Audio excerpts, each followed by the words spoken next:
Sebuah minibus hitam terbalik setelah terlibat kecelakaan beruntun di Jalan Jenderal Sudirman, Palembang pada Kamis pagi 5 September 2024. Minibus tersebut menabrak satu kendaraan di depannya dan dua kendaraan lain di jalur yang berbeda.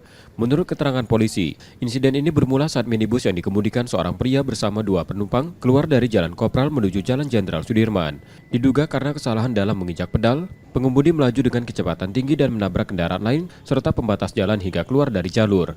Kecelakaan ini mengakibatkan penumpang minibus dan pengendara lainnya mengalami luka-luka dan harus dilarikan ke rumah sakit terdekat. Ya, awal kejadiannya mobil itu keluar dari lorong A10 motor itu. Motor. Kemudian dia mau ke jalan utama. Karena mobil itu metik, mungkin orang pengemudinya itu pun belum ahli mengendari mobil metik, tapi jalan gas sehingga menumpur mobil satunya lagi, mobil kijang satunya lagi, mobil warna putih. Kemudian melompat garis marka jalan ini, trotoar, kemudian lumpur lagi satu mobil lagi, kemudian lumpur lagi satu mobil lagi, jadi 3 mobil yang jadi korban. Akibat kecelakaan, arus lalu lintas dari arah Simpang Polda menuju Simpang Lampu Merah Caritas Palembang mengalami kemacetan panjang. Minibus yang terbalik mengalami kerusakan parah dan saat ini sudah dievakuasi di pos laka lantas setempat. Reski Oktora, Muklas Diferensial, Kompas TV, Palembang, Sumatera Selatan.